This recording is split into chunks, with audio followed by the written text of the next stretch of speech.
Bom dia, a nossa oitava aula do curso de Soil Taxonomy. Antes de começar, eu queria que vocês confirmassem que estão vendo a minha tela de PowerPoint.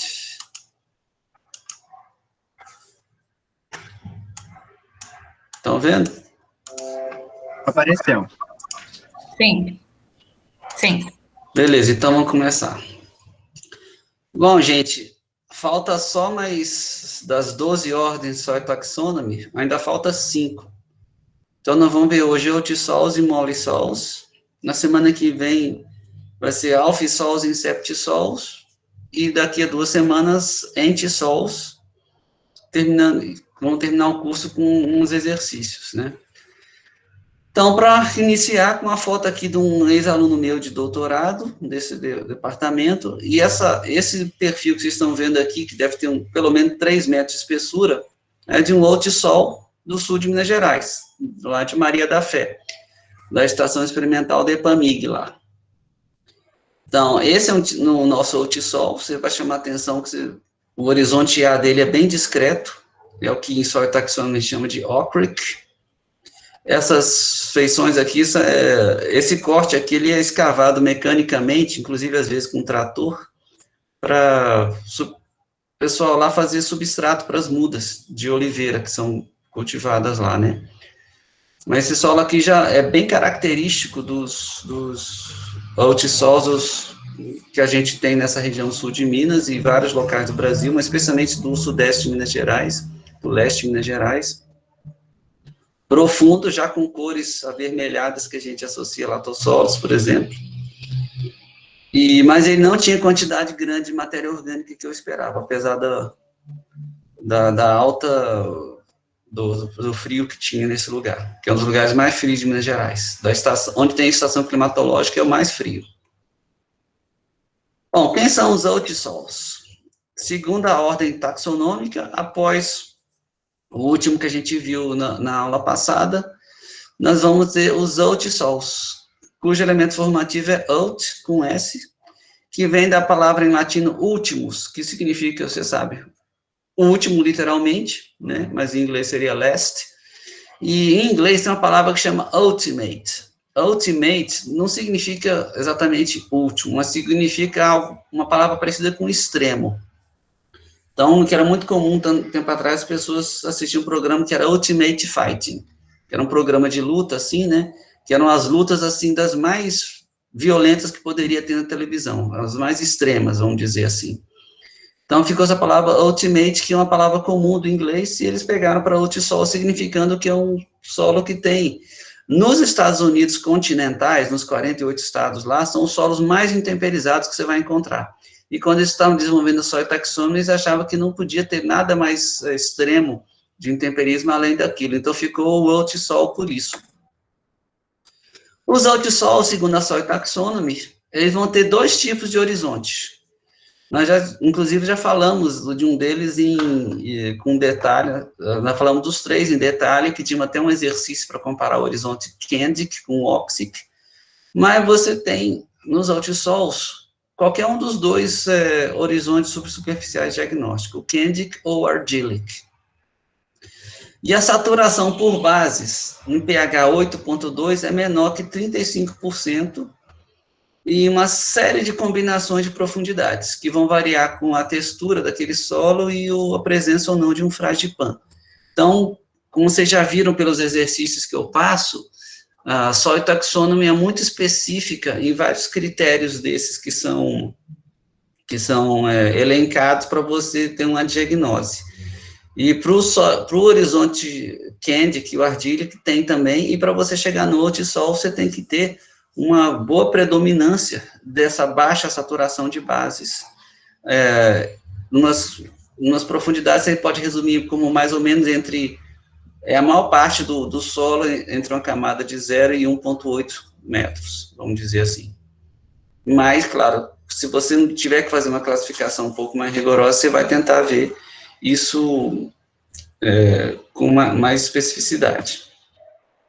Esses solos, né, os altisols, como vocês já viram pela foto, já falei, são muito comuns aqui no Brasil, especialmente no Sudeste, Então, toda a região leste de Minas Gerais, Rio de Janeiro, Espírito Santo, o oeste de São Paulo, no Paraná, você tem muito desse tipo de solo. Na região dos Estados Unidos, que chama Seaboard, que é da região sudeste também dos Estados Unidos, da costa sudeste. Lá, nos primeiros sistemas de identificação de solo dos Estados Unidos, eles tinham nomes que inspiraram os que a gente tinha aqui no Brasil da primeira classificação de solos. Por exemplo, Red Yellow Podzolic.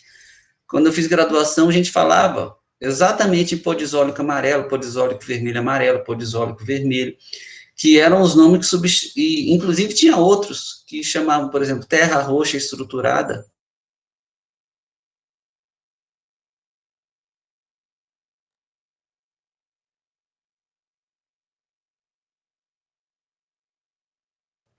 Criado laterítico. Mas também tem no nordeste dos Estados Unidos, naquela região do norte da Califórnia, Washington, Oregon.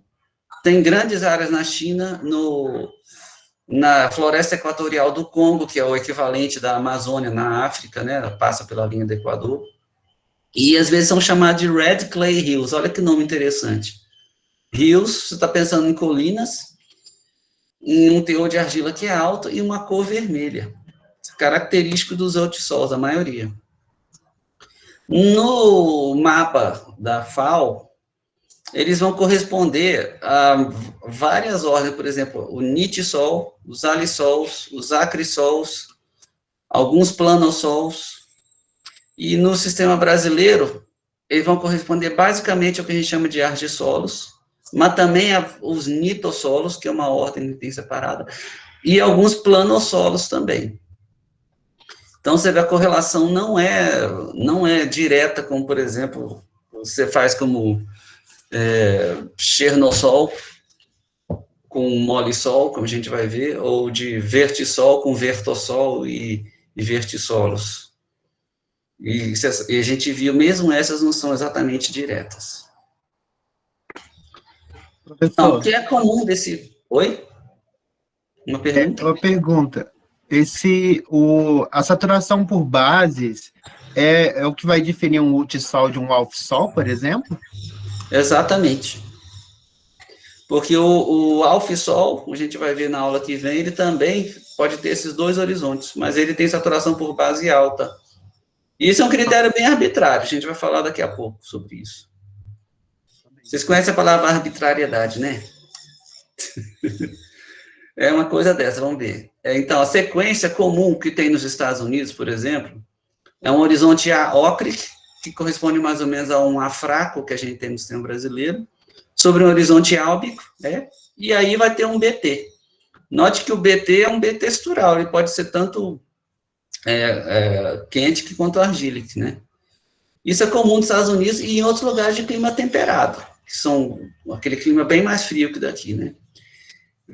Nos Estados Unidos ele é muito comum estar associado a espodossol e um tipo específico de entissol chamado quartzpizema, que são as areias quartzosas, dependendo do substrato, né, material de origem arenosa. E tem até esse tipo de espodossol que é muito associado aos altissols, que olha só, Ultic haplorthode. Então, o Ultic virou aqui um tipo de subgrupo para espodossols. O relevo característico deles, as condições de formação. Relevo movimentado, colinoso, a gente diria aqui de ondulado, a suave ondulado. Ele pode existir em ambientes planos também, em relevo plano, mas o modal dele vai ser isso aqui. O material de origem ácida significa o quê? Rocha ígnea ácida, granito, gneiss, granodiorito, riolito, vamos dizer. Mas também, se você inclui aqui material sedimento ácido. O que é o sedimento ácido? Arenito, siltito, argilito, em contraposição com um tipo de sedimento que é calcário, que é muito comum, que vai dar alcalino, né? O clima tem que ser úmido, é raro você encontrar o altissol sobre um clima mais seco, e você precisa ter uma certa umidade e um excesso de água durante uma boa parte do ano para você ter o fenômeno da argiloviação. E a vegetação característica é floresta. E é claro, tudo isso aqui tem exceção. Todos esses números que eu falei aqui não são regras, eles são padrões comuns, né, de ocorrência de altisols, tanto no Brasil, como nos Estados Unidos e no resto do mundo. Aqui no Brasil, então, essa é uma ordem muito importante, talvez seja a segunda ordem mais importante depois do oxissol em soil taxonomy. Então, quando a gente está fazendo ciência de solo no Brasil, você tem que ter uma noção do que é o oxissol deles, mas também do altissol, porque você tem muito aqui. Na região de Lavras, onde a gente está no domínio de mares de morros de Minas Gerais, é muito comum ele estar associado ao oxissol. Então, aqui, por exemplo, no campus da UFLA, o topo do campus, a área menos movimentada do relevo, é tipicamente um oxissol. Já nas descidas, nas encostas, você tem condições que favorecem descida de argila e você vai dar altissol. Mas, inclusive, vários dos solos que a gente chama de argissolo podem qualificar como oxissol na soil taxonomy. Mas tem um requisito, assim, para o oxissol ele tem que ter um mínimo de mais de 40% de argila na camada 18 centímetros superficial. Então, eles fazem, você mistura, você pega, por exemplo, 18 centímetros da camada de solo superficial, mistura num vaso e manda para análise. Tem que dar um mínimo aqui de 40% de argila para dar oxissol. E você não tem esse requisito, por exemplo, em latossolo, né? E alguns, na verdade, é o contrário, o altissol está passando esse requisito. Inclusive, você pode encontrar aqui no Brasil vários solos, a gente chama de argissolo, com essa serosidade, né, que a gente vai falar mais sobre isso, que em inglês chama shiny pad, e estrutura em bloco que pode até categorizar como oxissol, ou não. Aí, de novo, a gente tem que ficar de olho nos critérios.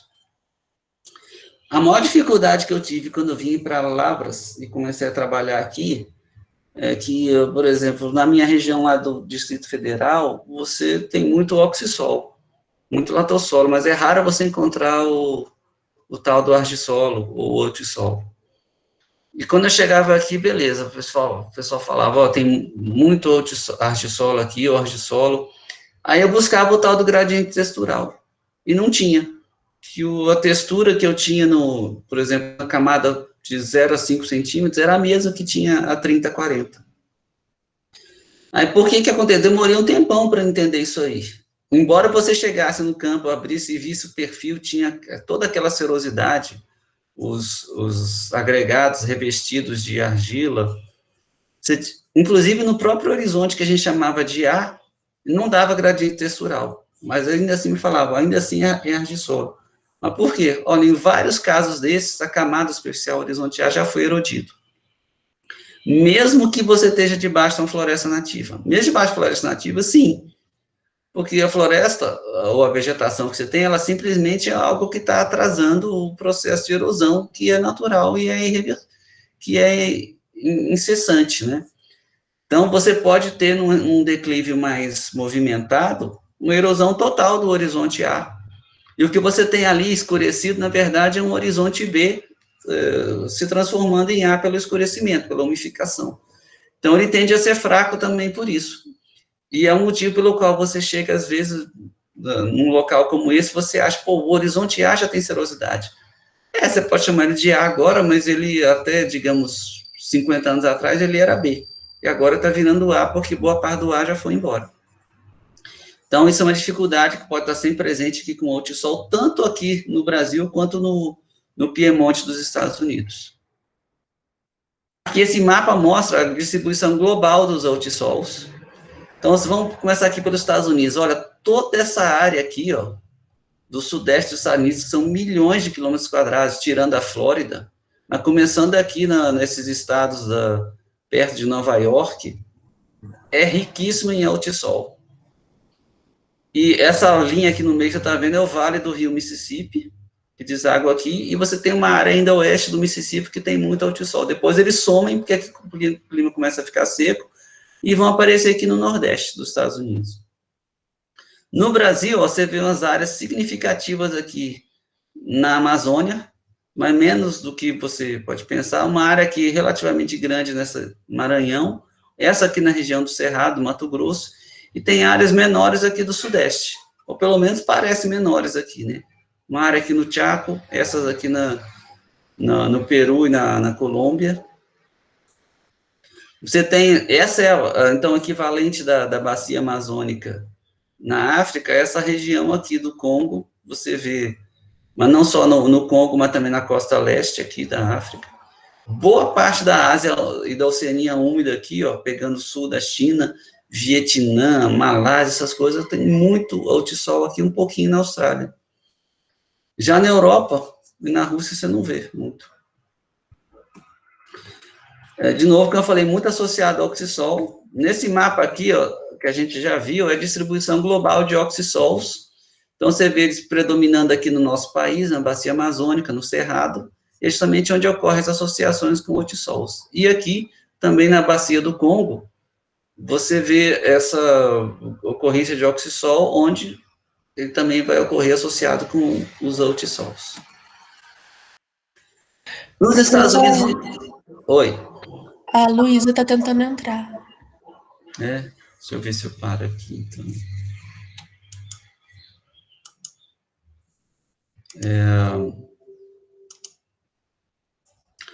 Bom, vamos ver um detalhe aqui de um altissol nos Estados Unidos. Esse mapa aqui do lado, na verdade, é muito interessante, é um mapa esculpido em madeira. Um mapa de relevo dos Estados Unidos esculpido em madeira. Então, você vê toda essa parte do leste aqui, é bem montanhosa, do leste não, do oeste. Você tem uma grande área plana aqui, que é os planícies centrais, o Great Plains deles, né? Você tem os Apalaches aqui, que é uma cordilheira muito antiga. Tem a Flórida, e essa área todinha aqui, entre os Apalaches e o litoral, é o que eles chamam de seaboard. É uma área que, não muito tempo atrás, em termos geológicos, estava debaixo do mar. Então, na época, digamos, alguns milhões de anos atrás, você tinha um grande oceano aqui no interior dessa área aqui. E ele passava por aqui também. E um dia o mar baixou, a crosta se levantou e começou a se formar solos aqui, onde predomina os altissols. Nessa área que eles chamam de seaboard. Então, aqui um outro mapa, ó, essa área vermelha de ocorrência de uma única série, que eles chamam de Rain Series. Então, já é uma Soil Series, no sentido Soil Taxonomy, cuja classificação é um plintacruúlteo. A gente vai ver um ultissolo de regime áquico com plintita. Então, você vê aqui um horizonte O, orgânico, um horizonte A, enriquecido em matéria orgânica, um horizonte álbico, aqui com glei, então um horizonte E, glei. Aí começa o horizonte B textural, gleizado 1 e o B textural gleizado 2. E aqui você vê, aparece o mosqueado que a gente chama de plintita. Então, está aqui o plintacruúlteos, essa série todinha ocupa essa área enorme aqui dos Estados Unidos, mas tem outros tipos, né, mas você vê, olha, esse tipo de mapa aqui é feito com porcentagem de ocorrência por condado, se não me engano. Aqui tem um site muito interessante da Universidade Idaho, que eles falam sobre os altissols dos Estados Unidos, tem vários tipos, as subordens estão todas aqui tratadas. Isso é interessante, porque os altissols foram muito estudados nos Estados Unidos. Assim como aliás, nessa aula aqui, a gente vai tratar de dois dos solos mais estudados que tem na taxonomia americana, os altissols e os molissols.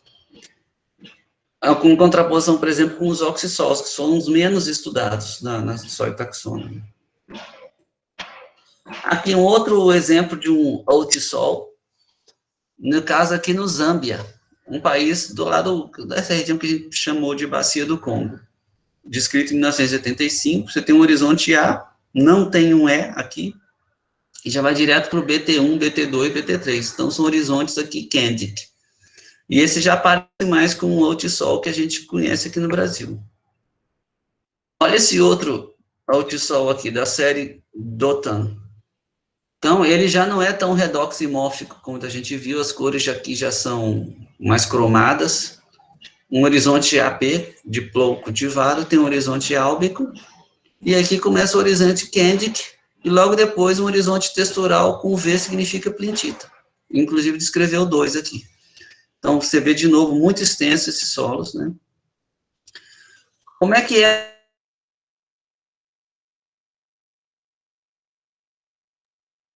a gênese dos outros? Tem que ter lixiviação sazonal. O que é lixiviação? Imagina que na estação chuvosa, que tem um evento chuvoso, aquela água vai penetrar no solo, vai infiltrar, vai ter um excesso, e esse excesso vai percolar por gravidade para camadas mais profundas do solo. E quando ele estiver percolando, ele vai arrastar solutos e partículas. Então, ó, solutos e partículas. A palavra lixiviação, na verdade, ela pode também, ela é usada tanto para lixiviação de bases quanto de argila. Embora você possa separar, mas lixiviação você sempre vai entender como a remoção de íons, de moléculas ou de partículas pela água gravitacional de drenagem. Então, é um movimento vertical de cima para baixo, carregado por água em excesso. Eu falo de cima para baixo, não é sempre de cima para baixo, não. Você tem um movimento de água vertical que é de baixo para cima, por ascensão capilar tocada à evaporação. O padrão deles, então, você tem uma rocha ácida, granito, gneiss, sedimento clástico, e mesmo que você tenha uma lixiviação relativamente limitada, o clima não é tão úmido assim, você já pode ter a formação de um multissol, dependendo da natureza do material de origem. Bom, você tem uma perda de bases e de sílica. Então, lixiviação implica que a água está descendo. Se a água está descendo ao ponto de carregar a argila, pode ter certeza que ela vai descer ao ponto de carregar quem é solúvel. Sódio, potássio, magnésio, cálcio, nessa ordem são as bases trocáveis que são perdidas mais intensamente. E você tem é suficiente para você perder sílica, que já não é um material tão solúvel quanto essas bases, mas como a gente viu em aulas passadas, falando da estrutura de mineral de argila, a sílica daqueles minerais de argila 2:1, e mesmo da caolinita, é possível de ser removida pela lixiviação. Mas uma vez que a sílica está indo, isso aqui já foi há muito tempo, então esses solos vão ter aquela saturação de base que é baixa, abaixo de 35%. E vai ser mais pronunciada aqui nos alfissols, como alguém estava perguntando. A diferença do alfissol para o ultissol vai ser isso? Sim, essencialmente, sim, os altissols são mais lixiviados. O processo específico de lixiviação de argila, que a gente conhece como argiluviação, mais correntemente, na literatura internacional ele é chamado especificamente de lessivage, que é uma palavra francesa. E esse processo tem que ser pronunciado. Né? Você pode ter também pedoplasmação no horizonte B, para ter o gradiente textural. O que é pedoplasmação? Pedoplasmação é uma palavra tradicional em ciência do solo para designar formação de solo. Formação de solo você pode entender como sinônimo de formação de argila. Então, se você tiver uma rocha ígnea, ou uma rocha ígnea metamorfizada, aqueles minerais intemperizáveis começam a sofrer intemperismo e se transformar em argila, chamada de pedoplasmação. E você tem diferentes processos de formação de diferentes argilas, que não é tratado aqui. Mas tem gente, inclusive Roy Simonson, ele começou a estudar os altissols do seaboard americano e viu que, olha, esse horizonte A daqui ele não é tão espesso, nem teria tanta argila suficiente para dar esse gradiente textural, então deve ter um pouco de pedoplasmação envolvida. Então, é aquela coisa que eu tinha falado, é difícil você, às vezes, explicar toda a argila que você tem no horizonte B com base no horizonte A, e não é. Então, ele assumiu, pedoplasmação deve ocorrer, e realmente ocorre. Onde a rocha está intemperizando, você tem formação. As feições de deposição de argila, que a gente chama em inglês de clay coatings, ou clay skins, ou cutans e argilãs em literatura antiga, nem sempre estão presentes, mesmo vendo no microscópio, em micromorfologia do solo. No caso aqui dos nossos altissols brasileiros, da região de Lavras, é bem mais fácil de você ver essa feição, mas às vezes você não consegue ver fácil. Sempre tem, né? Acho que no sistema brasileiro, por exemplo, ele requer que você tenha uma serosidade, no mínimo, moderada e comum. Então, ela pode ser mais forte, pode ser abundante, de acordo com os critérios de descrição. né? Então, mesmo que você não consiga ver, aquilo ocorreu. Tanto uma lessivagem, uma argiloviação, mesmo que o horizonte A não esteja mais, e você tem também, muito comum, chenas de argila no horizonte B. Uma coisa que é requerida em Altisol e você aparece, você vê que o intemperismo mineral é avançado, daí o nome Ultimate Soils, são, como eu falei, Altisols. Então, para o padrão de um cientista do solo americano, são os solos mais intemperizados de lá. O grau de intemperismo não pode ser moderado, ele tem que ser acima do moderado. E você vai formar uma suíte resistente de minerais de argila. Suíte é um conjunto. Assim como você tem suíte num hotel, que é um quarto e um banheiro, uma suíte é um conjunto de minerais da argila. Então, você vê muito mineral suite escrito. Quem são os minerais resistentes? São os nossos velhos conhecidos que a gente aprende todas as aulas de ciência do solo no Brasil, se eu vou falar deles. Caulinita mais óxido de ferro e alumínio. Mas inclui aqui também, que geralmente as pessoas não comentam, os minerais interestratificados. Aqueles intermediários da decomposição de mineral 2:1 no caminho que ele se torna uma caulinita. E que vão ter uma baixa CTC e uma baixa atividade. Note que a gente pode ter, em alguns casos, Altisols que tem mineral 2:1 e tem uma atividade até relativamente boa, mas a saturação de bases é que é o critério para ser baixo. É comum você ter uma camada subsuperficial mais densa. Vocês estão me ouvindo? Só para confirmar se não caiu. Sim. Então, você tem camada subsuperficial mais densa, é bem comum. No Brasil, por exemplo, na região dos tabuleiros costeiros, você tem muito tipo de solo que a gente chama de argissol, que ia qualificar como altissol, e tem horizonte coeso, que chama de istrocoeso. Então, isso é comum, você tem em altissol. Também é comum ter plintita, como a gente viu já em 2 fotos. E o tal do fragipan, é muito comum, que é aquela camada parcialmente cimentada de sílica. E mesmo floresta de eucalipto, de pinheiro, pode ter dificuldade em enraizar, mesmo florestas nativas. Tipo, espécie nativa adaptada àquela condição, pode ter dificuldade de passar por ali. O que é o fragipan, então, mesmo? Eu vou falar um pouco dele, que ele é importante aqui, ó. É uma camada com mais de 15 centímetros de espessura, que tem agregados muito grandes, mas a estrutura fraca. A gente descreve o grau de estrutura como fraca, moderada ou forte, quanto a proporção, mais ou menos, entre o que você tem de agregados bem definidos e a massa de solo que não é agregada. Então, quando você começa a mexer, manusear aquele perfil, você tem um monte de agregados, mas você tem um material solto que parece granular.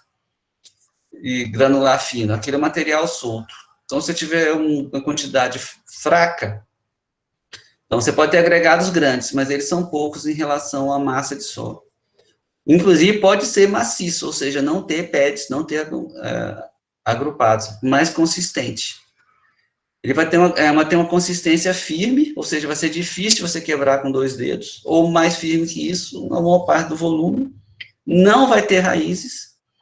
E se você pegar uns torrões com esse tamanho aqui e botar num balde de água, ele explode, slake, aquela palavra que eu não traduzo. E não efervesce em HCl. Então, você tem uma cimentação que é incipiente, ela está lá, mas ela não é suficiente para impedir ele de explodir quando imerso em água, e não é formada por carbonato de cálcio. É uma cimentação induzida por sílica, por SiO2, SiO4, na verdade, secundário, que vem do intemperismo de outros minerais silicáticos. E eu falei disso porque ele é importante na chave para altissol, né? Os horizontes Candic e Ardílica, eles podem estar acima, abaixo ou incluso na camada fragipan. O fragipan não é um horizonte, ele é uma camada que pode englobar um ou mais horizontes, né? E tem mudança de profundidades naquelas coisas de soil taxonomy, aqueles critérios mais específicos dele. Então, vamos falar da classificação dos altissols. Mas antes de mostrar aqui uma imagem, é sempre difícil de você mostrar o que é o shiny pad. Então, você está vendo aqui uma parte do perfil do solo que é um pouco difícil você ver os limites entre os agregados, porque aqui, onde o solo foi partido com a ajuda de uma faca, de uma enxada, você está vendo uma serosidade bem abundante e bem comum. Então, é como se alguém tivesse passado uma camada de tinta em cima da parede aberta do perfil. Então, parece que o material vai escorrendo. E é exatamente isso que acontece. Imagina que você joga um balde de lama bem diluída na superfície de uma parede, e depois a água seca e vai gerar um filme de argila. Você está vendo aqui um filme de argila depositado sobre parece uma parede? É uma parede. Só que isso aqui foi aberto. Mas não significa, o fato de você chegar com uma faca, com uma enxada aqui, não significa que a superfície não existia, ela existia. Essa é uma linha de passagem natural de água do solo. Então, quando o solo está sofrendo argiloviação, a água está correndo livremente por aqui, depositando uma camada de argila à medida que ela passa. É a famosa, o que em física do solo se chama, um poro de passagem preferencial de água, um poro de drenagem superficial. Superficial não, desculpa, preferencial.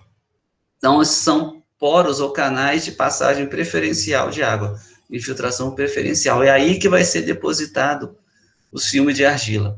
Se eu pegar esse pad aqui, por exemplo, partir ele ao meio, eu vou ver que o interior dele não vai ter isso aqui, porque a água não passa carregada por aqui. Passa nas superfícies dos pads, que justamente definem os poros do tipo fissural, que você está vendo aqui.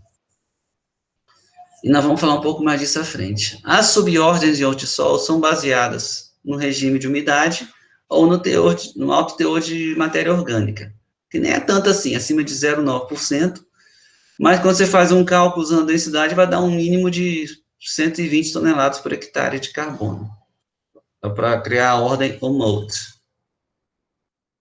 Alguém fez uma pergunta sobre o que diferencia o outsol do alfisol. É saturação de bases? Então, você vê, mas a saturação de bases usada a um pH, determinado pH 8,2, uma análise que a gente não faz no Brasil. Mas mesmo nos Estados Unidos, não é todo lugar que se faz. Então, se você não tivesse dado, você pode usar CTC, um pH 7, mas usando a saturação menor que 50%. Quando você usa o pH 8,2, a saturação tem que ser menor que 35%, né, nesses solos caoliníticos. Então, alguém fez a pergunta, a diferença é só a saturação de base? É um pouco diferente do que a gente tem do luvissolo e do argissolo, se não me engano, que é mais baseado em atividade da argila. Mas esse critério é arbitrário, porque às vezes tanto o outsol como o alfisol tem uma mineralogia parecida. Mas ele é importante para o manejo do solo, porque o característico do alfisol é que a fertilidade dele, o teor de bases trocáveis, aumenta em profundidade. À medida que você vai descendo o perfil, vai aumentando. No outsol é o contrário. No outsol, o teor de bases trocáveis diminui em profundidade. Você tende a concentrar os nutrientes dos outssols todinho na camada superficial, no horizonte ócrico lá, no epipedon ócrico. Por que lá? É parte da economia de nutrientes da vegetação florestal. As raízes pegam os nutrientes em camadas mais profundas, levam para as folhas caem e fica reciclando aqueles nutrientes na camada superficial. É muito comum todos os solos do Brasil, não só os argissolos, mas os latossolos serem assim. Já nos alfissols é o contrário, eles têm uma grande teor de nutrientes e bases na camada superficial. Então, em solo e taxônoma, eles usaram essa arbitrariedade para definir algo que é relevante do ponto de vista de manejo, fertilidade do solo. Oi. Mas então não é tão arbitrário assim, já que, por exemplo, os alfissols, esse gradiente de nutriente pode estar refletindo a rocha de origem. Então tem... Sim. Agora, na verdade, talvez seja a maior diferença também, né?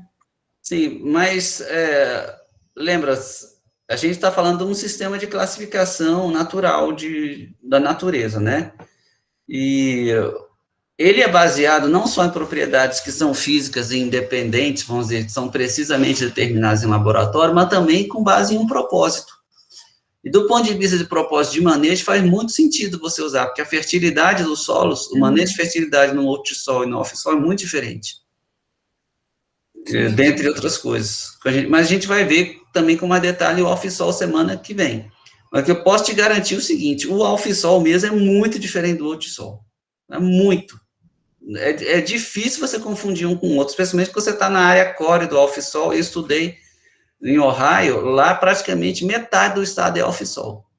Já Carolina do Norte, mais da metade é outsol. E eles são muito diferentes. Então, tem um propósito. Assim como tem também no Brasil, você separar em luvisolo e argissolo. Tá? Então, eu usei a palavra arbitrário aqui porque o livro do Bill usa a palavra arbitrário. Isso é questionável lá nos Estados Unidos. Foi questionado e diz, arbitrário mas ele tem finalidade prática.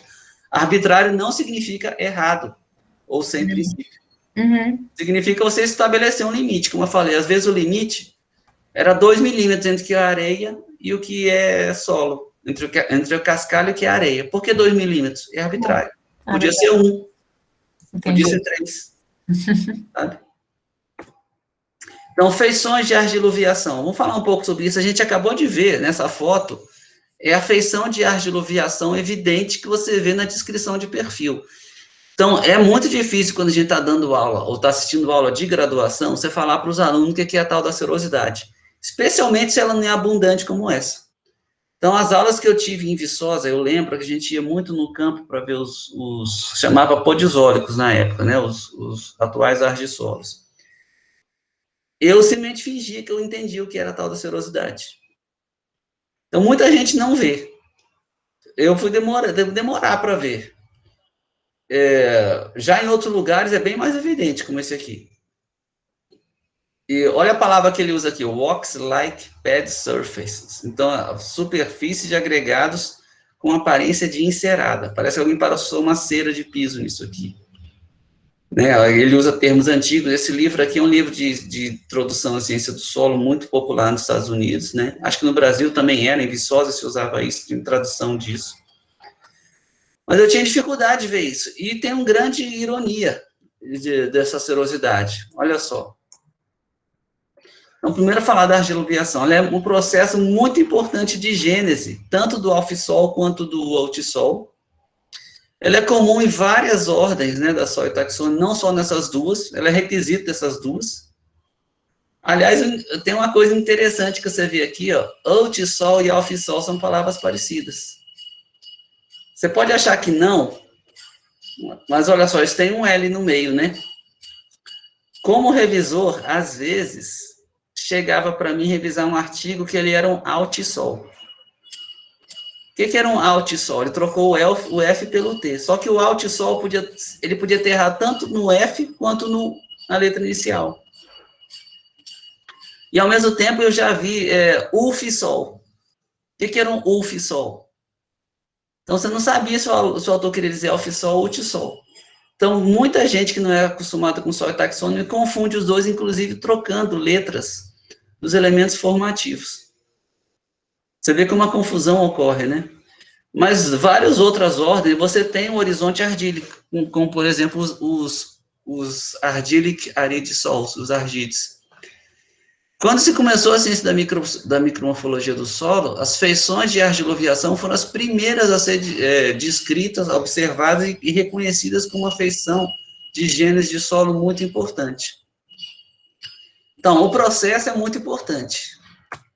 Mas é comum que você tenha, assim, no microscópio petrográfico, como eu vou mostrar, você tenha feições de argiloviação, que a gente chama de laminated ou concentric clay coatings, ou seja, coberturas de argila laminadas ou concêntricas. Você vê o microscópio, mas você não vê como serosidade quando está descrevendo o perfil no campo.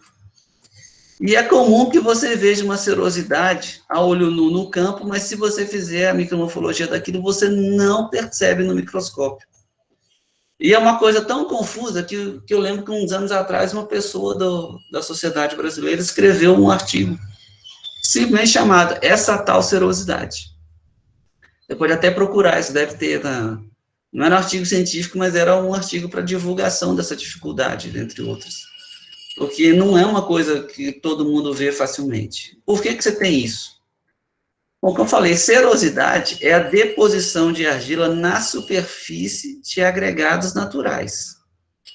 Ou seja, ao longo de poros planares. O poro planar é definido em micromorfologia, né, você vê ele como se fosse uma linha no solo. Não necessariamente uma linha reta. Mas, às vezes, ele é bem reto, ou um poro simplesmente bem plano mesmo, mas as pessoas geralmente entendem ele como fissura. O que é exatamente um pad, um agregado? Vocês sabem o que é? É um conceito que eu fui entender mais quando eu fui estudar micromorfologia de maneira formal. Se você tiver, imagina você tem um tijolo, que é uma massa compacta de argila e areia, cimentada, né, no forno. Se aquele tijolo deixar para ser intemperizado em contato com o clima, ele vai começar a sofrer ciclos de umedecimento, secagem, expansão e contração, e vai começar a abrir rachaduras, fissuras. E essas fissuras, elas vão começando pequenas, vão aumentando de tamanho, e eventualmente elas vão se tornar tão evoluídas, tão separadas, que você vai formar pequenos agregados, ou pads, a partir do intemperismo daquele tijolo. Eu falo tijolo, não poderia ser a lama do rompimento da Samarco, poderia ser uma camada de argilito, uma camada de calcário, que começa a sofrer de ciclos de expansão e contração, de umedecimento e secagem, e começa a expandir e contrair, e abrir fissuras. E essas fissuras, esses poros planares, são os que definem os pads, os agregados naturais, que a gente chama de blocos angulares, blocos subangulares, prismas, colunas. Então, você começa a ter um fissuramento generalizado da massa de solo, definindo agregados naturais. Então, essas fissuras se formam naturalmente, e quando tem um excesso de chuva, e tem uma dispersão de argila na superfície, a água vai passar por ali, conduzida por gravidade, e vai depositar um pouco de lama, de argila, naquela superfície. E se você está falando de agregados, você está falando que agregados são relativamente ricos em argila. Se tiver um material de origem que é muito arenoso, você não vai formar muitos agregados em bloco, em prisma. Você tem que ter bastante argila para isso. Formar esses agregados naturais, no qual a água vai passar entre eles, depositando argila. Então, serosidade, você deposita nessas fissuras que envolvem agregados de um solo que já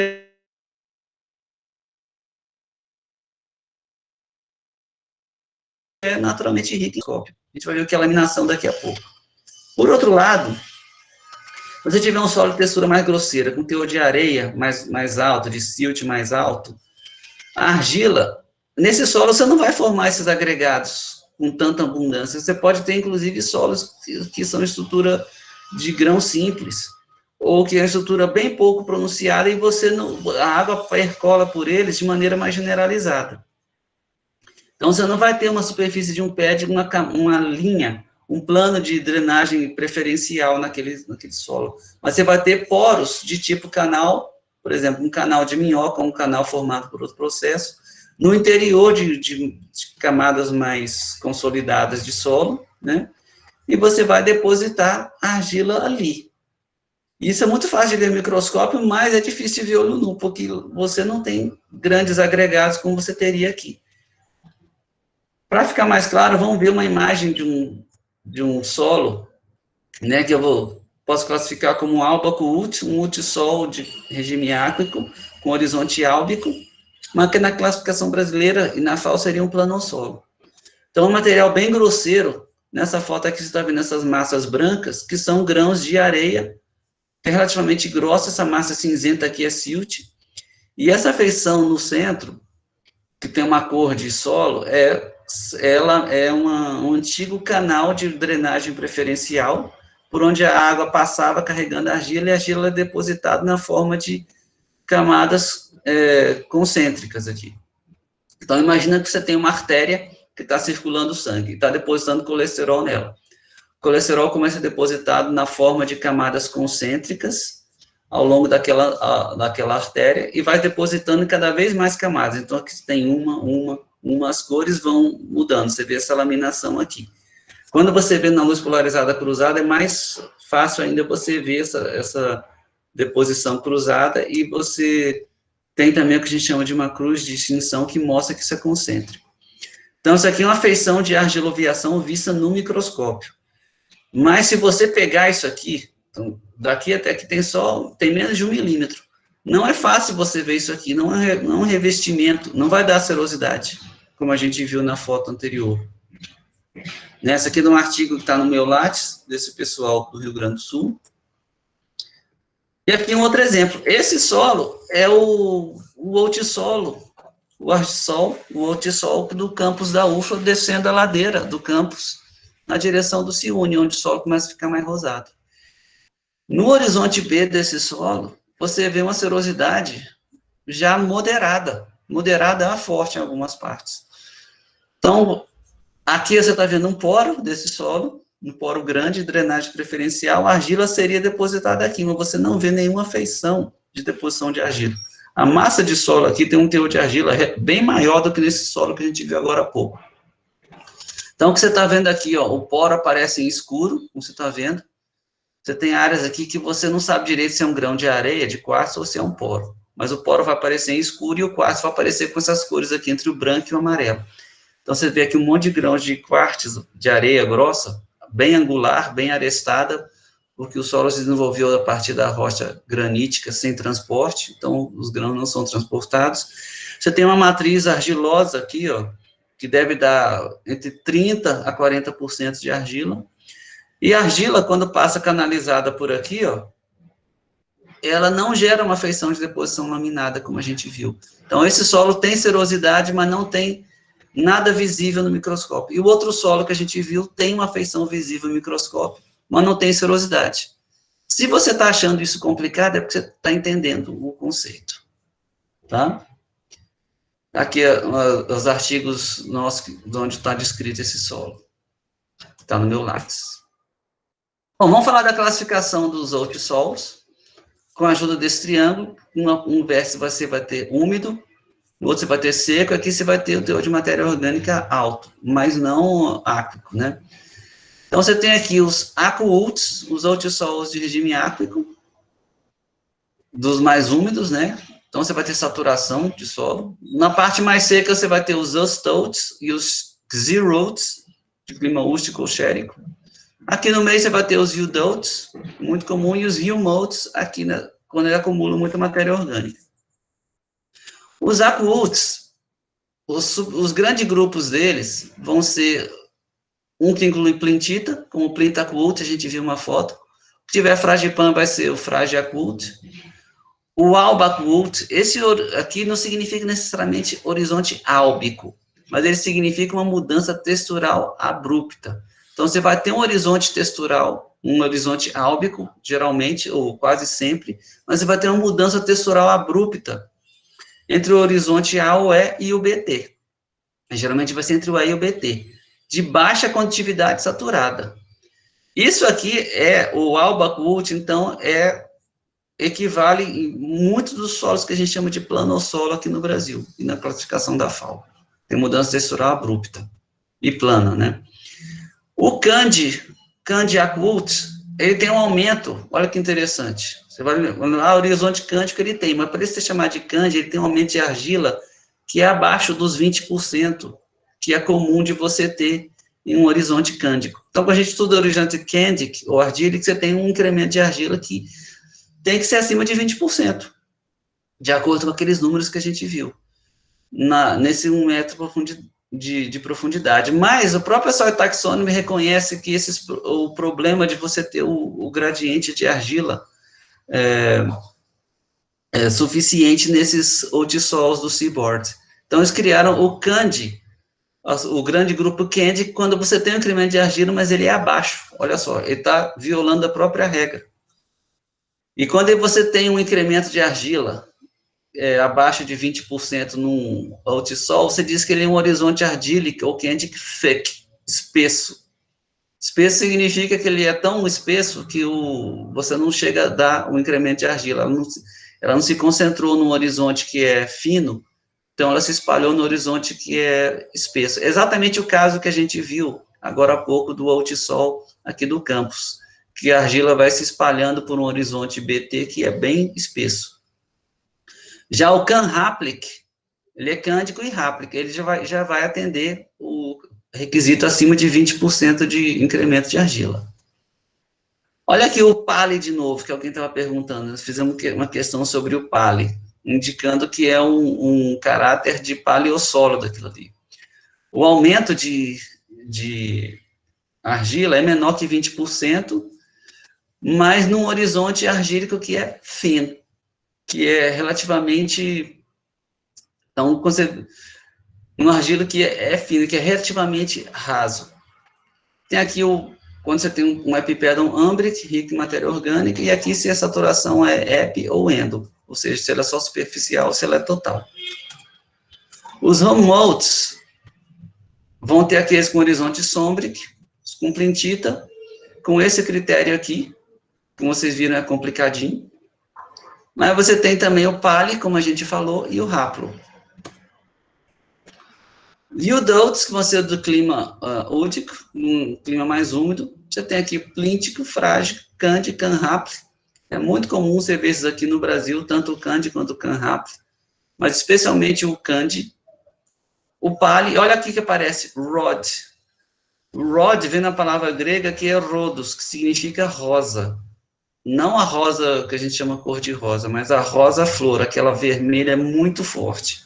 Então você tem um great group específico para rhodic aqui, no Zudot e no Rustotes. E a nossa questão já está formulada é sobre o critério desse rod. E o conceito central aqui, o haplo. Os Totes é essencialmente a mesma coisa, só que o regime é ustic. E você tem os zerotes, que são poucos, porque esses outisols são os menos comuns que você tem. Inclusive, quando eu tenho um, você põe o caráter pali dele. Então, esse aqui vai ser do clima mediterrâneo, de verão seco e inverno chuvoso. Então, nós podemos passar logo para a próxima ordem. Na grande chave de ordens, os molissols vêm logo após os outissols em Soil Taxonomy. O elemento formativo dele é de ol.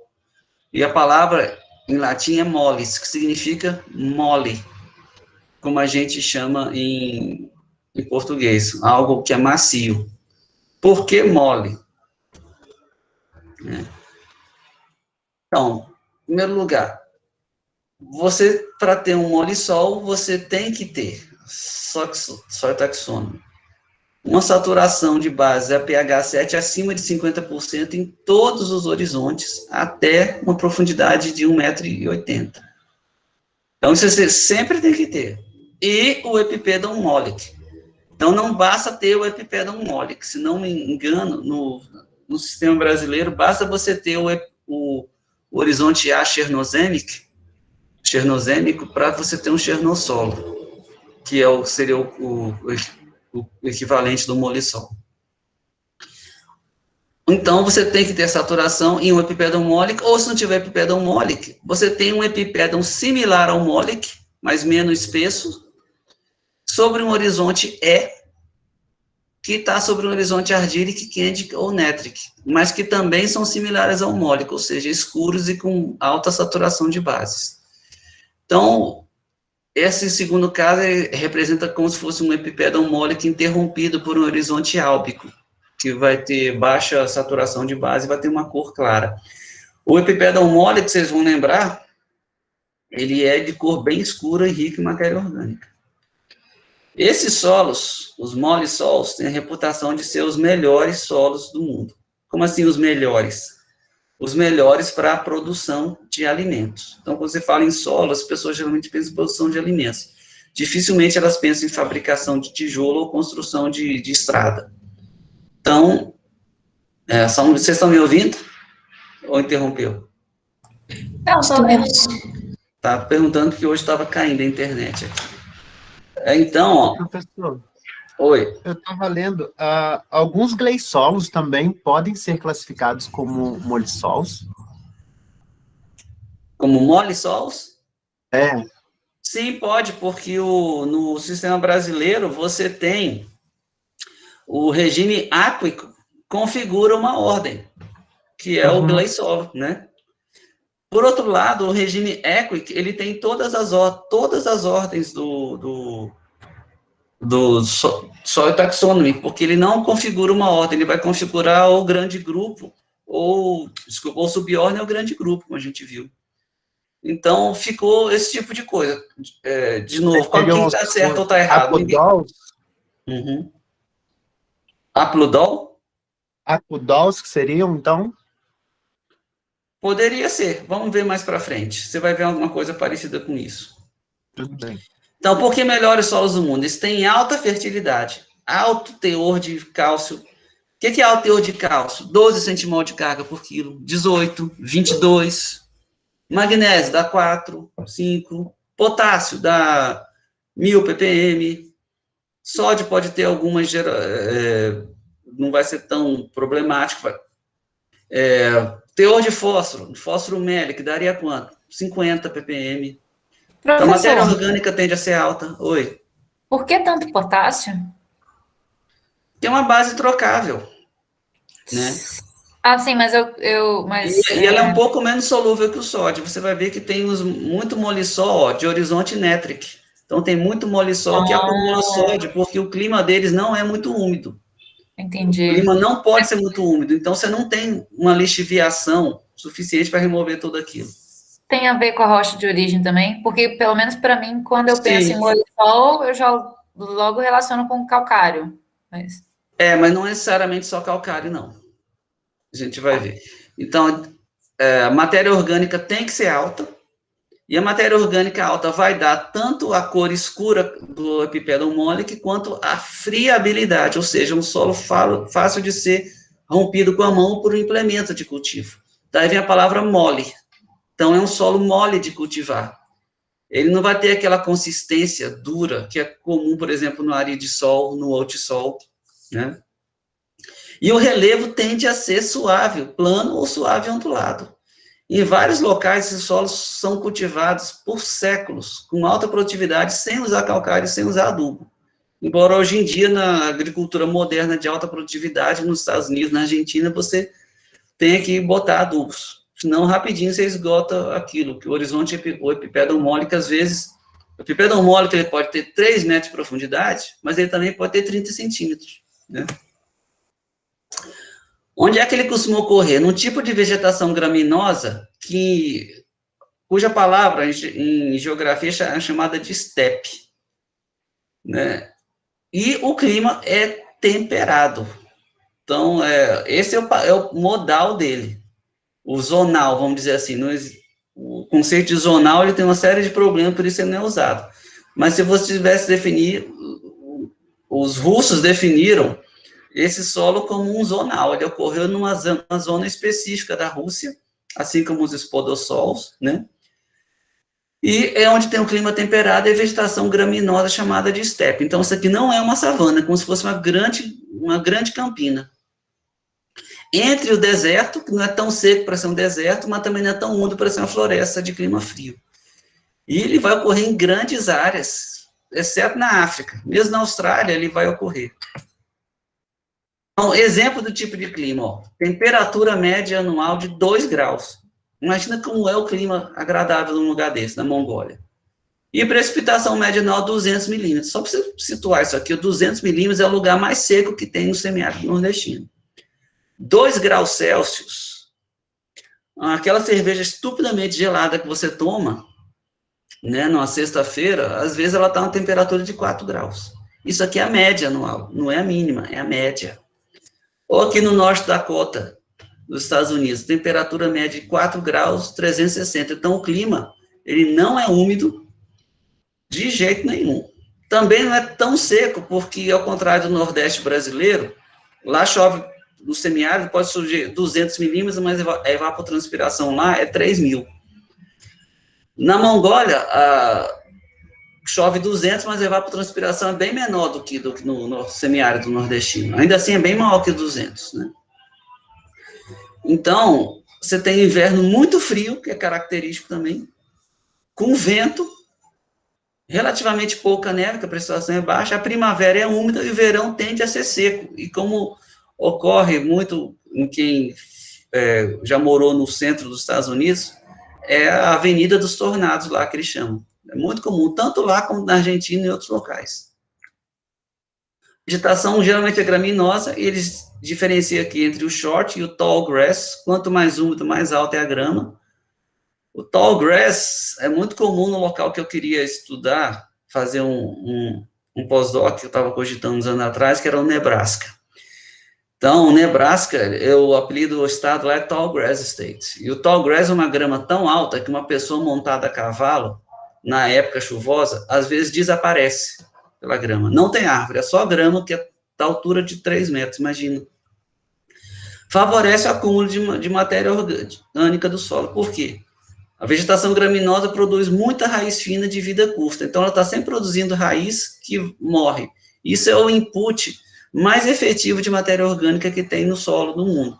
Então, os solos de vegetação graminosa, por exemplo, eles tendem a ter, às vezes, mais carbono orgânico do que solos de vegetação florestal. Isso vai dar a cor escura característica, né, que eu já falei.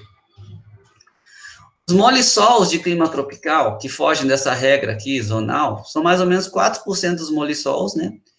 E são tipicamente formados sobre calcário basalto. Esses outros que a gente falou, eles podem até ser formados por esse tipo de material, mas no clima temperado, geralmente o material de origem do molissol é calcário ou rocha sedimentar clássica, especialmente as mais argilosas, né? A maioria desses solos que tem no mundo é holocênico, ou seja, dos últimos 10 mil anos, quando as geleiras retraíram. Então, há 10 mil anos atrás, ou 15 mil anos atrás, muito do que a gente chama hoje de Estados Unidos e Canadá estava debaixo de geleira. E na Europa também, então, Suíça, aqueles países nórdicos, Alemanha, Polônia, estava tudo debaixo de gelo, não existia nada daquilo. E o gelo se retraiu, e começou a se formar molissols em algum desses locais, né? Então, é um material relativamente recente, formado sobre esses depósitos, que às vezes são glaciais, mas o depósito glacial muitas vezes implica calcário e material sedimentar relativamente fino.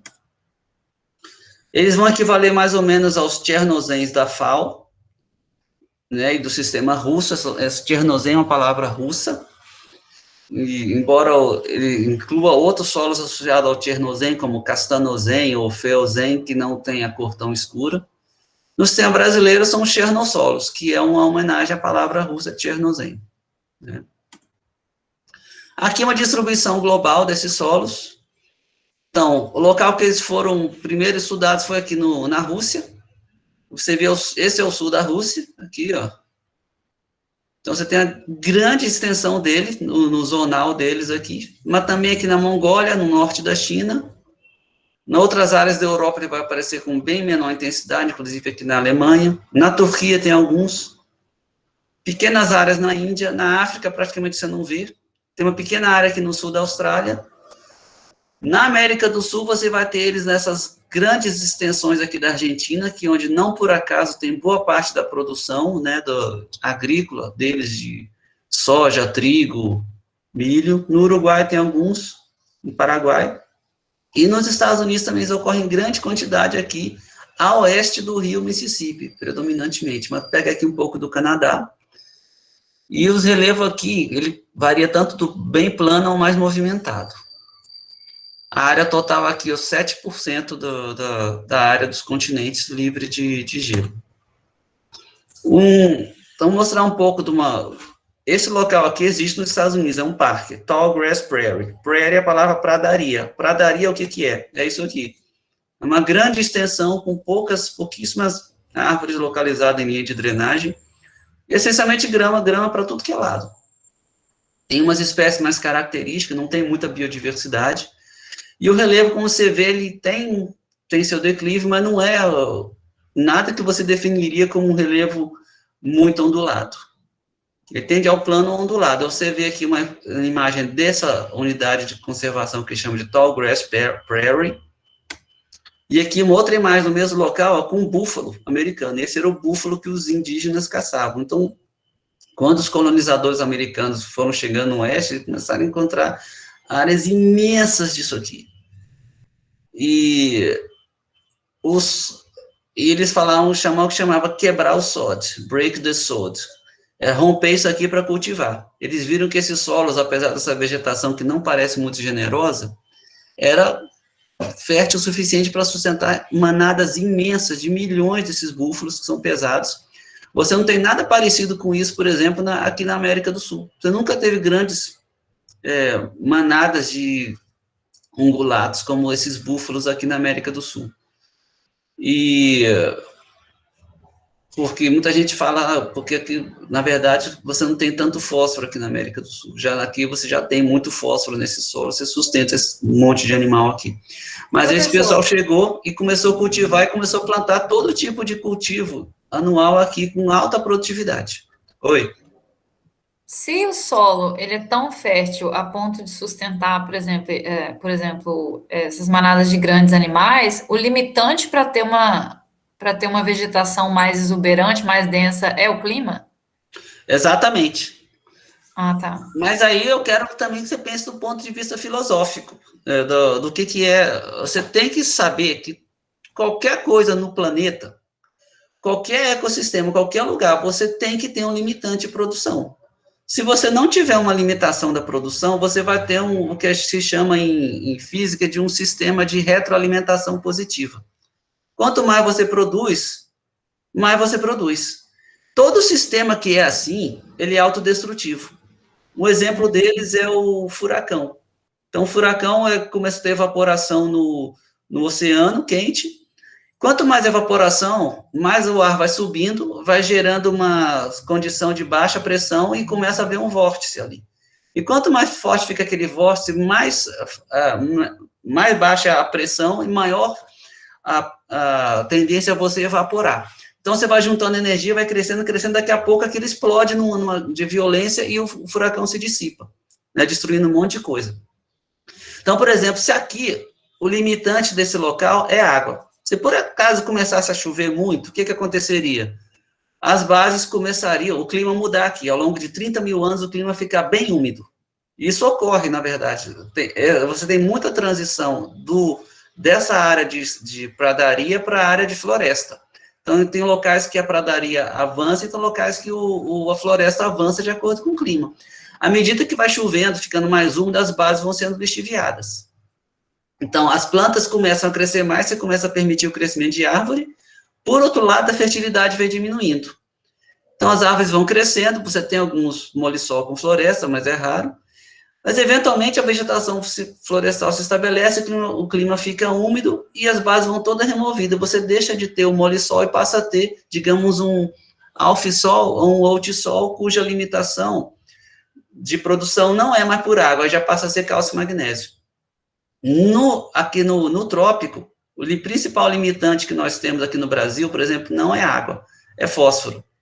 O principal limitante que você tem nessa área aqui, por exemplo, não é água nem cálcio, é nitrogênio. O principal limitante que você tem por aqui de produção é água. Então, sempre você vai ter que ter um. Aí você vai atingir o que em ecologia se chama de um equilíbrio dinâmico, ecológico, baseado nos fatores de produção e nos limitantes de produção. Então, qualquer lugar você vai ter um limitante de produção. Se você não tivesse um limitante de produção, sabe o que você teria? Imagina um meio de crescimento rico em nutrientes e água. Você está falando de esgoto. Então, por exemplo, o esgoto de São Paulo é um meio eutrófico. O esgoto não tratado da cidade de São Paulo, de qualquer cidade, é um meio eutrófico. É um ambiente bacana de viver? Não tem restrição de crescimento lá. Aliás, se você fizer um negócio desse, vai ter restrição de oxigênio lá. Então, mesmo lá, você vai ter uma restrição de crescimento. Mas na natureza, em solos, você sempre vai ter um. Os brasileiros gostam de se lamentar dizendo que falta fósforo. Os americanos gostam de se lamentar dizendo que falta nitrogênio. Aqueles gostam de se lamentar dizendo que falta água. Outros lugares gostam de lamentar dizendo que é o declive. Então, sempre tem um motivo para as pessoas ficarem reclamando que está impedindo elas de ganhar mais dinheiro. Mas, se não fosse aquilo, seria uma coisa pior, não é? Concorda? Sim. Muito então, a gente tem que aceitar o mundo como é. Mas é muito interessante. É uma maneira filosófica de pensar. Eu sempre me incomodei com o pessoal do Brasil reclamando de fósforo o tempo todo. Fósforo isso, fósforo aquilo, caulinito, óxido de ferro, aquele lenga-lenga. Até descobri que o pessoal dos outros países, aqui na Alemanha, por exemplo, o pessoal reclama do frio. Você só consegue ter temperatura para produzir grãos ou qualquer coisa 4 meses por ano. O que você prefere? Você prefere 8 meses de frio intenso 8 meses com um pouquinho de fósforo faltando? É assim que a gente tem que pensar na vida, né? Mas também em ciência. Sim. Aqui uma imagem também, esse aqui, ó, depois eles vão nesse recurso aqui, achei muito interessante, ele mostra já mostrei alguns mapas desses de Altisol, mas você vê aqui, ó, um perfil completo de um molisol, um horizonte cultivado. Então, ó, você tem o seu epipedon mole, que aqui, ó, ele pega, eu acho que 3 horizontes, o AP, o A e o BA. E ele todo é um epipedon. Aí começa um horizonte B textural gley, então começa a ver uma gleização aqui, B textural gley 1, 2, e aqui o horizonte C. E é bem essa área que está aqui em vermelho, ó. Eu achava que eu nunca tinha visto esses molissols, acho que são solos que também eu nunca vi.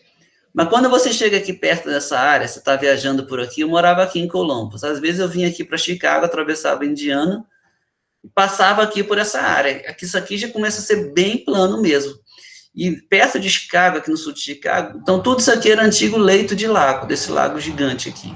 Então você tem um material de origem que era deposição argilosa, lacustre, bem argiloso, como você vê aqui a cara dele, o horizonte C dele. E em alguns locais mais afastados, ele dá o chernossolo. Então, tem essa alta fertilidade, tem essa cara aqui, ó. Então, procurem depois nesses recursos aqui, da Universidade da Califórnia de Davis, para ver essas imagens desses solos aqui, mas tem um perfil bem característico do molisol da região que a gente chama de Great Plains. Aqui começam as grandes planícies, né? Isso aqui é tudo plano. Quando eu estava estudando para preparar uma proposta para ir a Nebraska fica aqui ao oeste de Iowa, que você está vendo. A piada que eles dizem é o seguinte, é um local tão plano que você consegue ver o seu cachorro fugindo durante 3 dias. Aí, vamos lá. Quais são os processos de gênese do molisol? O primeiro deles, característico, a melanização. Então, você lembra, o que dá cor escura na pele humana é a substância de melanina. Se tiver muita melanina, a pele fica cada vez mais escura. Mas melanização é escurecimento do solo pela adição e decomposição da matéria orgânica. E esse processo é tão importante que ele vai se expandindo a camadas inferiores. Então, o horizonte A ele vai se expandindo para o B. O horizonte A, então, na foto que a gente viu, ele vira um BA, ou um AB, dependendo, né? Aquela matéria orgânica vai se espalhando por ali. Então, não só você está produzindo muita matéria orgânica pelas raízes daquelas gramíneas, como ela vai sendo umidificada e isso favorece a bioturbação, que às vezes é extrema. O que é a bioturbação? Atividade de fauna do solo. Lá não tem cupim, que é um organismo essencialmente tropical. Mas os molissols têm muita atividade de minhoca e de formigas, e também outros animais, de mamíferos, inclusive. Então, marmota, toupeira, aqueles bichos que eles têm lá, uns aranhas, tem demais nesses solos. E você tem até um grande grupo aqui que é vermustol, que implica um molisol de clima rústico, mas com a estrutura dele é todinha conferida por atividade de minhoca. Então, ele todo é formado essencialmente de cocô de minhoca. Essa bioturbação, às vezes, leva a argila do horizonte B para o A. Então, você não consegue ter muito processo, por exemplo, de descida de argila nesse tipo de solo. Primeiro que não tem tanta água abundante, mas se tiver, a argila vai descendo e os organismos vão trazendo a argila do horizonte B para o A.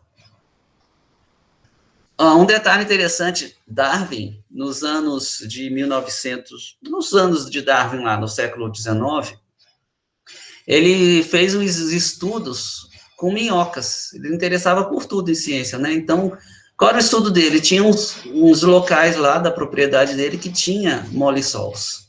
A gente vai ver uma foto de como seriam esses locais lá. Então, você tinha um solo, e de preto, com atividade de minhoca, ele cobriu aquilo tudo com uma camada de gesso, e as minhocas, durante a noite, elas subiam, atravessavam aquele gesso e depositavam as pelotas fecais dela no topo. E ele quantificou a formação de horizonte mólico, né, por bioturbação nesse solo. Então, depois, por ano, na minha propriedade aqui, está formando mais ou menos 2 centímetros de horizonte de estrutura que a gente chamaria de verme. Está formando 2 centímetros de vermudol lá, que lá era mais úmido. Então, para você ver a intensidade do processo de bioturbação, que é uma coisa que ocorre muito no latossolo, no oxissol. E é responsável também por você não ter muita diferenciação de horizonte nem no molisol, nem no oxissol. A produção primária, em termos de tonelada por hectare ano, pode ser baixa. porque às vezes é muito seco o clima lá. Mas a matéria orgânica de gramínea, especialmente da raiz, ela é de decomposição lenta. Ela tem baixo valor nutricional. Você sabe que um organismo, para digerir gramínea, ele tem que ter associado a bactérias, né, especializadas. A maior parte da biomassa dessas gramíneas é radicular, às vezes 80%, então você chega lá, biomassa acima do solo é uma coisa ridícula, de 1 ou 2 toneladas por hectare, em comparação com uma floresta de seria 20 ou 30 toneladas, ou mais. E o clima frio, tudo isso favorece a conservação da matéria orgânica. Então, ela umifica, mas ela decompõe lentamente. A estrutura dos molissols, ela é estável, relativamente muito estável em água, bem friável, porque você tem aquele processo clássico de formação de estrutura do solo, quando você tem domínios argilosos ligados a cálcio, e esse cálcio liga a matéria orgânica. Por outro lado, com esses solos cultivados intensamente, eles podem ter perdas intensas de 35%, 40%, 50%, 60% do seu estoque de carbono. Então, só mostrar, esse tipo de coisa aqui, argila, cálcio, matéria orgânica, é um dos modelos tradicionais de estrutura de solo. Aqui no oxissol brasileiro, por exemplo, você teria argila ligada a alumínio, que é matéria orgânica, em vez de cálcio, né, que você não tem. Então, esse é um modelo teórico, tá? Mas ele foi formulado para esse tipo de condição aqui. Você pode ter alguns molissols favorecidos no local mais baixo da paisagem, onde tem predomínio de alfissol, porque as bases trocáveis são conduzidas pela água de drenagem àquela posição baixa na paisagem. Lá forma alfissol também, é mais úmido. E no Alasca você tem florestas, né? Mas é tão frio, e pelo material de origem, ela acumula muita matéria orgânica e vira um molissol florestado. Você tem também com o processo em molissol translocação de carbonato do material de origem. Então, por exemplo, se tiver material de origem calcário, a rocha está lá embaixo, abaixo do horizonte C, mas a bioturbação pode fazer com que os carbonatos subam, né? E pode ter o contrário, se o material de origem não tem carbonatos, mas tem cálcio, como por exemplo, basalto é uma rocha ígnea, rica em cálcio, tem um teor tipo 5, 6% de K2O, de KO, quer dizer, e à medida que aqueles minerais vão se temperizando, ele forma carbonato pedogênico e ele pode se espalhando por outras áreas do solo. A argiloviação, ela tende a ser discreta, ela pode até ocorrer, ou pode ser relicta. Mas por quê? Porque a bioturbação está lá, né? E você tem um detalhe, é difícil você ter dispersão, para ter argiloviação, como a gente viu em altissol, você tem que ter argila que é relativamente dispersa. Mas se você tiver um grande teor de cálcio naqueles solos, ele tende a dar uma certa cimentada e floculação das argilas. Então, você vai lembrar das aulas de química do solo que você tem cátions que são trivalentes, monovalentes e divalentes. O monovalente, que é o cálcio e o potássio, dispersa as argilas. O trivalente, que é o alumínio, flocula muito. E o cálcio é uma coisa intermediária, ele flocula, mas é menos que o alumínio. Cumulização é um processo de formação de solo que você implica em acúmulo de material mineral. Ele pode vir tanto por deposição de material com vento de poeira, que ocorre em locais mais áridos, mas pode vir por agradação. A gradação é uma palavra muito interessante, que todo mundo conhece o oposto dela, que é degradação. Em geomorfologia, degradação de uma superfície não significa que ela está ficando ruim, significa que ela está baixando de nível, por processos erosivos ou processos de, digamos, de argiloviação. Então, ela está baixando de nível. Isso é uma degradação da superfície. A gradação é o contrário, aquela superfície está subindo, porque ela está, digamos, recebendo material de deposição eólica ou material de cima da paisagem que a chuva está trazendo. Então, você pode ter em vários molissols, especialmente esses locais mais baixos, uma deposição anual de material trazido pela erosão. Isso é chamado de aggradation, em inglês, ou agradação. Então, e aqui você vai recebendo mais material mineral que vai favorecer, e aquela grama vai crescendo por cima, e o horizonte, o epipédon mole, que ele pode crescer tanto para cima quanto para baixo. E às vezes você tem uma gradação que é tão intensa que você forma o que se chama, em ciência do solo, que eu não sabia disso, você tem dois processos de formação continuada em solo. Um é a poligênese e outro é o policiclo. O policiclo, por exemplo, você tem um molissol, na parte baixa da paisagem, aí de repente ele recebe uma deposição de sedimento, digamos, de 5 centímetros de solo que vem de cima, de solo claro que vem de cima. Aí forma aquele material e ele interrompe aquele ciclo de um molissol e começa a formar outro molissol. Ou, digamos, um andissol. Você tem um andissol aqui, aí tem uma deposição vulcânica, aí depois começa a formar outro andissol e outro andissol, a gênese não muda, mas são diferentes ciclos de gênese. Então, é chamado de um solo policíclico. O molissol tem muito policiclo, o molissol e o andissol. E tem uma outra coisa que eu achava que era o sinônimo, mas não é a poligênese. É quando você tem mais de um processo de gênese contrastante no solo. Então, no latossolo, às vezes, você tem resquícios de processos de argiloviação e processos de lixiviação de base. De novo, é complexo. Mas se você está achando difícil, é porque você está entendendo. O grau de intemperismo do molissol, ele tem que ser moderado a pouco. Ele vai ocorrer na zona temperada, um local mais seco, mais frio, então ele não pode ser muito intemperizado. Se fosse, já teria perdido o cálcio e magnésio que daria o molissol em primeiro lugar. Professor, Aqui vem... Oi. eu acho que faltou dois processos aí que são importantes, não sei se o senhor vai comentar ainda, que é a calcificação, principalmente nos castanosens e o... como que chama? Castanosen e o chernosen. Uhum. E tá faltando a bicialitização também, não? Que é a formação dos argilominerais 2:1. Olha, a calcificação, a formação de horizonte cálcico, ela não é... Ela pode ocorrer, é comum ocorrer em molissol, como a gente vai ver, mas ela não é um requisito. Inclusive, que se ela começa a ocorrer, é porque o clima está ficando mais seco, e a calcificação, ela termina em cimentação, sabe? E na hora que você começa a ter um horizonte petrocálcico, o solo vai deixar de ser produtivo, como são os aridissols. E a bicialitização, a monocialitização, não é exatamente um processo de formação de solo, eles são gradações do processo de lixiviação de sílica. Então, eu falei que o intemperismo tem que ser moderado.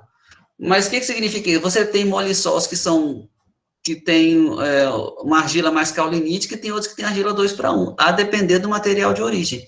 Mas o grau de intemperismo dele não pode ser muito alto. Então, se o material de origem é um sedimento rico em caulinita, ele vai continuar caulinítico. Então, já não caberia a bicialitização que você falou.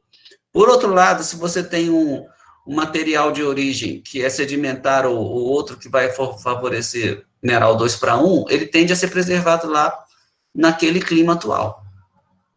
Essa imagem aqui é um molissol da Argentina. Você pode até ver que o fazendeiro é cabeludo, parece um jogador de futebol argentino. Você vê a mecanização intensa, o relevo plano, solos de altíssima fertilidade. Volta e meia eu reviso um ou outro artigo de molissol da Argentina, falando sobre carbono nesses solos, né? Então, aqui, ó, então os processos que você falou, eles podem ocorrer, mas eles não são exclusivos nem necessários ao molissol. Mas vamos falar deles aqui, ó. Então, primeira subordem. Você tem 8 subordens em molissols. Por que 8? Tem uns que a gente tem só 3 ou 4. 8 porque esses solos são muito importantes na agricultura dos Estados Unidos e em termos de área também, assim como os altisols. Então, eles foram muito estudados nos Estados Unidos, daí você tem essas 8 subordens. Então, os mais raros deles são os albols. Eles têm um horizonte E. E aí só tem 2 grandes grupos, o natural ball e o argial ball. A gente vai ter uma foto deles, mas é incomum você ter um horizonte álbico em molissol, interrompendo o epipedon mole, mas é permitido. E a área deles é tipo 0,01% dos Estados Unidos, dos molissol dos Estados Unidos. Para você ver como é raro. Randalls. Antigamente você tinha um nome Ciência do Solo Internacional, inclusive no Brasil, que era rendizina, que era um afloramento de calcário, um declive movimentado, um clima muito frio, que formava um solo preto de alta fertilidade. Era chamado de rendizina aquilo. Ainda hoje, no sistema brasileiro, você tem a Chernossolo rhendice, que tem a ver com isso. Então, ele pegou a palavra rend e botou aqui, ó. Então, você tem um epipedon molic que não é muito espesso, tem que ser menos de 50 centímetros, diretamente sobre a rocha calcária ou sobre um horizonte câmbico com cálcico. Então, você só tem dois aqui, o cric e o raplic. Então, você tem o crirendol e o raprendol. A gente vai ver uma foto deles mais à frente. Inclusive, o experimento que eu estava falando do Darwin, provavelmente ele fez num raprendol. Olha só que nome mais sugestivo, Gelol, na verdade, Gelol. Só tem uma série reconhecida, só tem um grande grupo, que é esse aqui do Alasca. Então, é um molissol, né, de regime gélico, mas ele não tem, de regime de temperatura gélico, mas ele não tem permafrost, senão seria um gelissol, como a gente viu. Criox, que na literatura antiga, eu sempre encontro isso, usando essa terminologia borol, mas não existe mais borol, virou criol, boro de boreal, né? O boreal, os boróis foram divididos entre gelol e criol, de acordo com o regime críico ou gélico, né? Então, você tem aqui os que tem duripan, os que tem um horizonte nátrico, de 15% de saturação de sódio, o que tem o pali de novo, ó, o pali. O cálcio, aí você falou, a calcificação. Então, a calcificação é admitida, ó, em um grande grupo dos criols. E praticamente todos os outros a gente vai ver depois. E você tem aqui o do horizonte ardílico. E o grupo central, o conceito central. Zeros, ou ex-zeros, né, de clima mediterrâneo, tem praticamente os mesmos. Duri, natri, pali, cálcio, arge, aplo. Os astols de clima ústico são os mais extensos e eles cobrem 3% da superfície do planeta Terra. Então, se os molissols cobram 7%, 3% já é quase metade dos molissols. E aqueles dos Estados Unidos, a maioria deles está incluída aqui. Esses aqui da Argentina, certamente também. Então, você tem os duri com duripan, natri. Olha, à medida que o clima é seco, esses natri vai ficando mais seco, o natri vai ficando cada vez mais importante. Você tem aquele pali, cálcio, o ardílico, aparece aqui o verme, aquele de estrutura de pelota de minhoca, e o conceito central. Na literatura antiga, por exemplo, no livro do Hans Jenne, ele mencionava muito esse chestnut soils. Chestnut é literalmente castanho. É uma castanha que a gente come, é aquela cor que a gente chama de... fulano tem cabelo castanho. É uma cor meio brunada. Mas eles tinham esses nomes antigos. E alguns são mais avermelhados, tá vendo? Udals, que também são muito extensos, né? Mas não sei se é 3, acho que é 2%, não sei. Acho que é 1, sei lá, eu errei isso aqui, mas no livro do Bio que fala. Tem os mesmos praticamente, tem o verme aqui de novo, vermustol, e geralmente vão ocorrer sobre o que chama de tall grass, a grama bem alta, porque o clima é um pouco mais úmido. E nas classificações antigas, e mesmo na FAO e na antiga brasileira, é chamado de brunizem, onde a estepe é um pouco mais úmida. Aqui já começa a ficar tão úmido que ele passa a ter transição, a sofrer transição para a floresta. E o aqual daquelas partes mais baixas da paisagem, como você pode ver aqui, ó, isso aqui é um stall. Em algum local da linha de drenagem aqui, você vai ter um aqual. E ele, inclusive, pode ter um horizonte, um epipedon rhystic por cima do molic, né, de acúmulo de matéria orgânica e baixa saturação de base até. E tem o camarada aqui de clima mais frio, e com essas coisas que a gente falou. Sempre que você vê uma subordem aquícola, você pode esperar que vai ter um grande grupo, que é epi ou endo, dizendo se a saturação é total ou só superficial, por conta de uma camada impeditiva de drenagem. Vou mostrar aqui uma foto de um chernossolo rhendice no sistema brasileiro, se existisse, mas na soil taxonomy seria um raprendol. Então, você vê aqui a rocha calcária aflorando, e você tem um horizonte que é abaixo de 50 centímetros, muito pedregoso, inclusive, mas de altíssima fertilidade, altíssima saturação de base. O teor de fósforo aqui tende a ser alto também. Então, imagina aqui o Charles Darwin espalhando gesso nesse lugar e vendo as minhocas subindo, atravessando o gesso e depositando terra preta em cima do gesso. Depois é fácil de medir, um experimento bem fácil de fazer, e foi revolucionário na época dele. Então, aqui um olisol um pouco diferente do que a gente já viu. Esse já é um natural ball. Ele já está ocorrendo aqui, ó, aqui já é Nebraska, que é aquelas grandes extensões, grandes planícies lá dos Estados Unidos.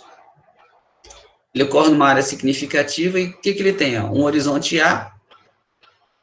Pô, mas isso aqui é um horizonte A, um epipedon mole, que, olha, ele não precisa ser mole, ele pode ser um pouco menor que isso. Mas ele tem um horizonte álbico aqui, ó. E ele tem os horizontes textural, nátrico, inclusive 1 e 2, um horizonte com gesso aqui, ó. Com gesso, o Z eu não lembro mais o que é, e aqui o C. Então, você tem aqui, ele não parece um molisol, mas ele é um natural ball. Então, ele é interrompido pelo horizonte E, como eu falei, e esses camaradas todinhos têm alta saturação de base, necessariamente. A cor nem é tão escura. E uma vez que você começa a acumular sódio, por exemplo, ele vai se tornar um clima mais seco e vai se tornar um pouco menos produtivo. Você pode ter, inclusive, problemas de salinização aqui. Se tem gesso, então você pode imaginar que vai cimentar algum dia, se o clima ficar mais seco. E para a gente encerrar aqui, ó, vamos ficar só em solos que são do exterior, né? Eu peguei umas fotos da internet, porque o SEM brasileiro tem uma ordem que chama Chernossolo, que é mais ou menos equivalente ao molisol. Claro que você sempre tem que pensar em termos daqueles critérios mais específicos em soil taxonomy, mas do Rio Grande do Sul. E tem aqui uma foto de vamos ver, esse tem uma cor bem mais avermelhada, mais característica do nosso Brasil, né? De clima tropical úmido ou subtropical úmido. Então, você vê aqui, ó, um material bem cromado, e o horizonte, um epipedon chernozêmico aqui, epipedon mole, quer dizer que no sistema brasileiro ele chamou de A chernozêmico, em cima de um BT. Por isso mesmo virou um chernossolo argilúvico, que poderia ser correlacionado como teria que ser a grande grupo, em subordem já não daria. Ele botou aqui férrico típico, então você imagina que tem muito ferro aqui. Esse chernossolo, ele quase que certamente se desenvolveu a partir de intemperismo de basalto. Numa posição, num clima que não devia ser tão úmido, não ser tão drenado, o cálcio ficou por aqui, e ele está sendo preservado, o cálcio que estava originalmente no basalto, né? Professor. Oi. Então, nesses chernossolos, não sei se é regra para todos os chernossolos que foram encontrados no Brasil, mas a matéria orgânica ela está basicamente estabilizada pelo ferro ou pelo cálcio ainda? Eu diria que é uma mistura dos dois. Nesse caso aqui, deve ser uma mistura dos dois, mas nesse aqui, ó, por exemplo, ele também é arvilúvico, mas ele chamou de órtico vertissólico. Esse camarada aqui, ok, pode até ser vertissólico, mas ele está com cara também que ele é meio glazado, né? Uhum. Então, por exemplo, nesse caso aqui, ele estaria estabilizado provavelmente só por cálcio. Aqui você quase não tem ferro nesse perfil. Sim. Ele já sofreu um certo branqueamento.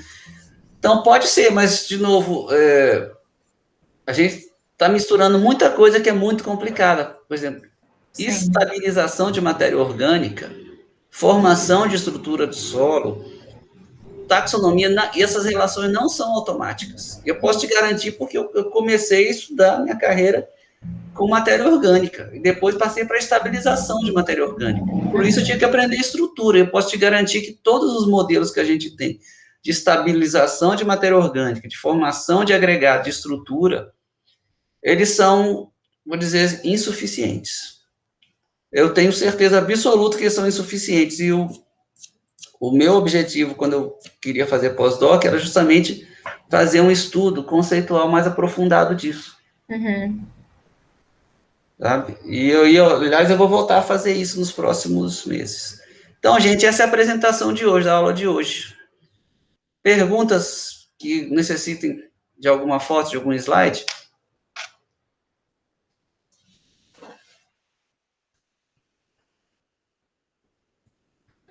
Se não tem, eu vou encerrar a gravação agora. E enquanto vocês pensam em outras perguntas. E até a semana que vem.